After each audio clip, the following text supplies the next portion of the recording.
Morning, students. Yesterday we have started with ledger, so we are moving with that topic only. Here we are taking a question. So our question is, started business with cash. Now you all know, since they have started business with cash. What is coming into the business? Cash. So the journal entry should be cash account debit to capital account. Second point is bought goods for cash. Purchases account debit to cash account. Sold goods for cash, cash to sales, and so on. So this way you will be passing your journal entries, as you already have understood journal entries. Okay, here is a point, goods returned to Anurag. I guess we did not discuss this point earlier because we did not get it. Goods returned to Anurag.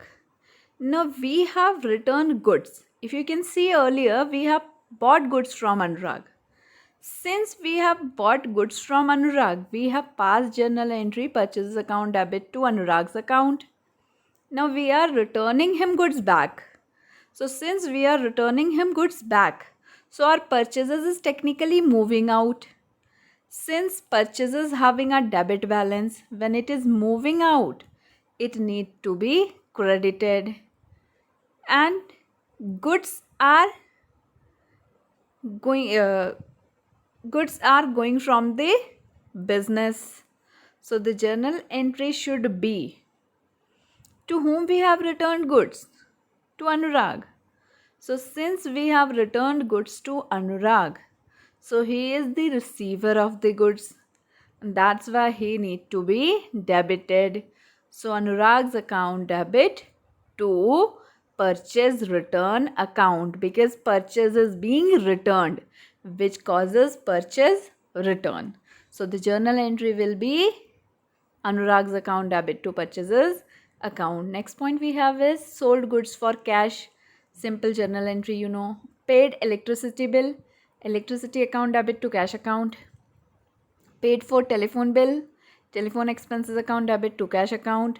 And paid for rent, that is rent account debit to cash account. And the last, paid wages. So wages account debit to cash account. This is how you'll be passing journal entries.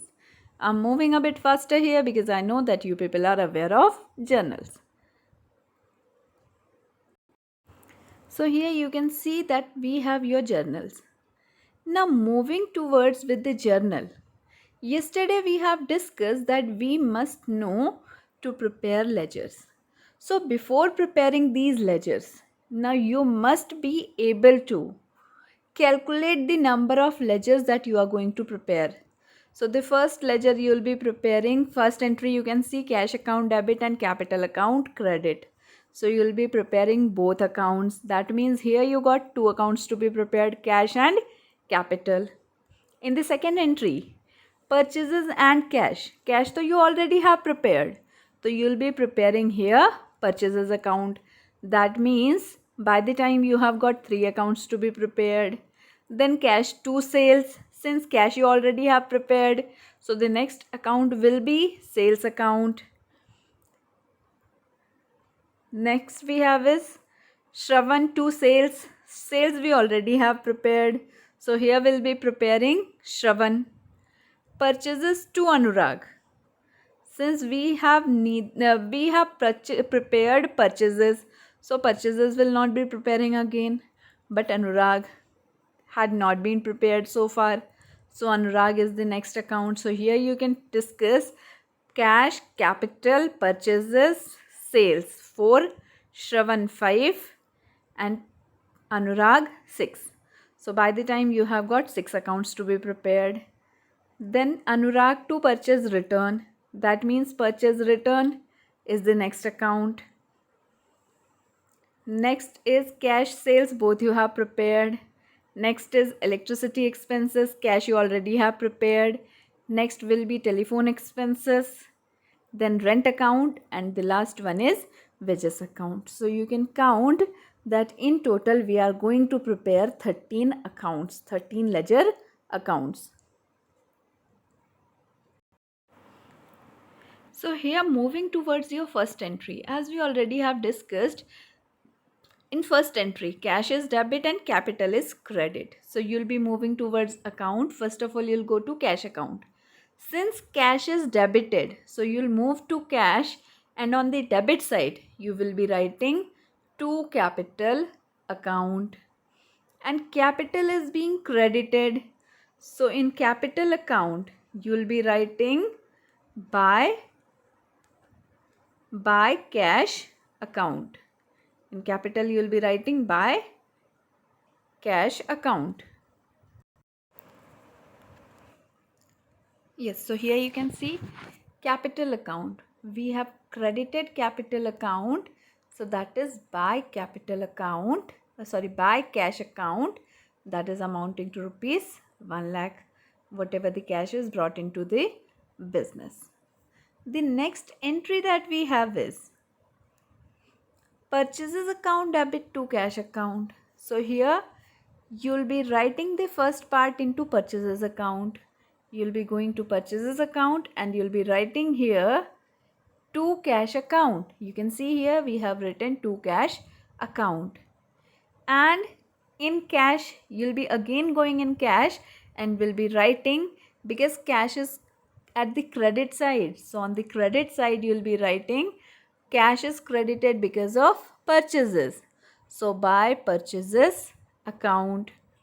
Then next you can see here is cash account debit to sales account. So you can see your ledger cash account is being debited. So you by in debit side you'll be writing to sales account, and on sales account you'll be writing by cash account.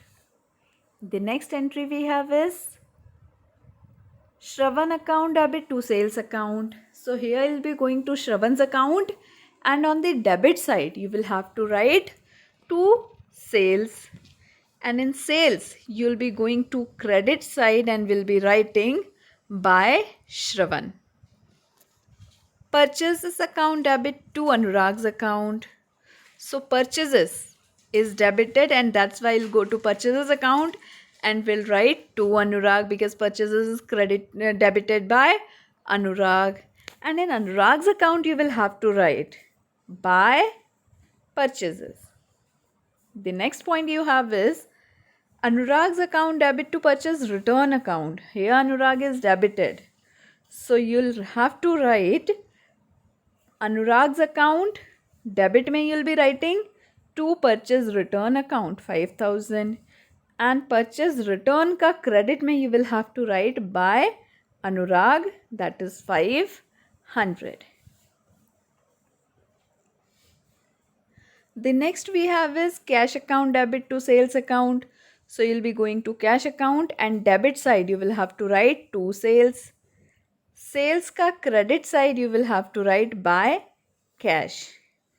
Then electricity expenses का debit में to cash, and cash का credit में by electricity expenses. Same way telephone expenses, rent account and wages account. So for example, if I ask you what is the account balance of Anurag? So now you don't need to check everything. You'll just be going to Anurag's account. Here we reached. As we have purchased goods from Anurag, so here it is written by purchases 50,000. But we also have returned him goods worth rupees 5,000, that is written at debit side, that is 5,000.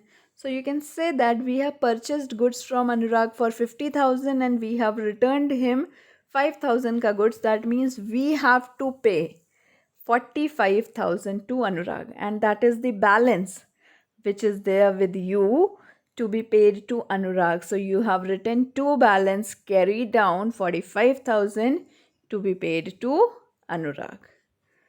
So this way, for example, if I ask you what is the account balance of Shravan, so you can see here that we have sold goods to Shravan for rupees 6,000.